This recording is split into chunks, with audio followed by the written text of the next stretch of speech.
Yeah, shalom, brothers and sisters. The sweet Torah portion is Pekudei. And I won't be long with this message because it's very short.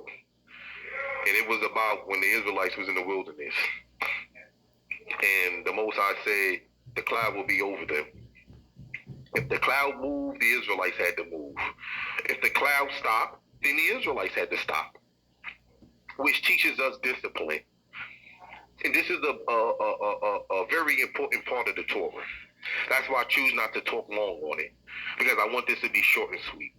Because in life, a lot of people tend to go off their emotions. If the clouds stopped in a part of the wilderness that was good, even if you got comfortable, you had to move when the cloud moved. See, sometimes we get too comfortable.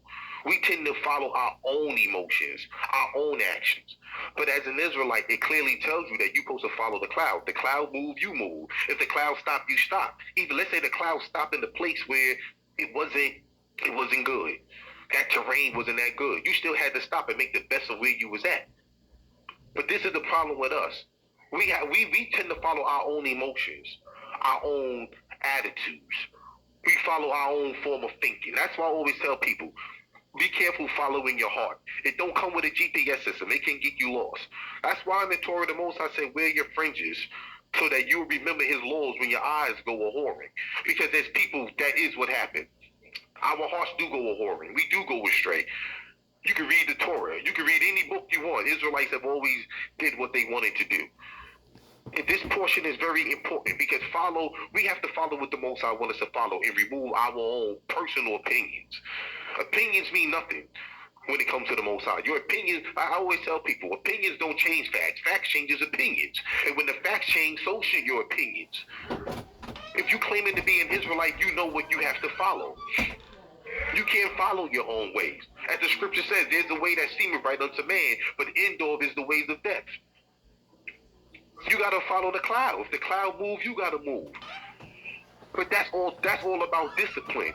And a lot of us don't have discipline because we choose not to surrender ourselves. We choose to still hold on to things.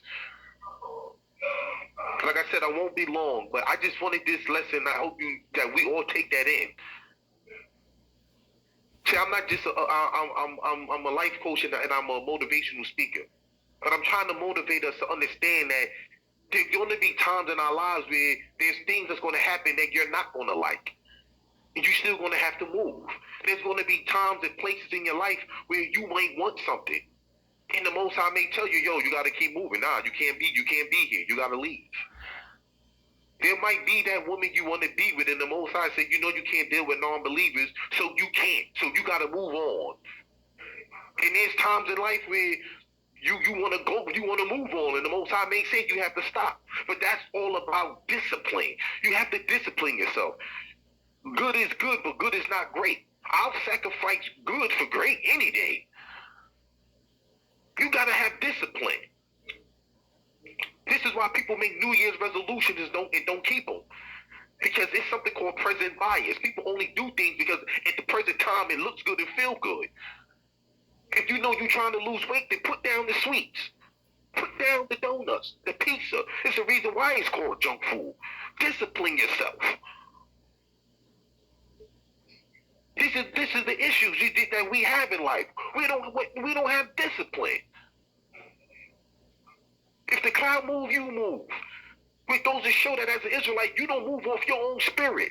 You move off what the Most High want. With that, I say shalom.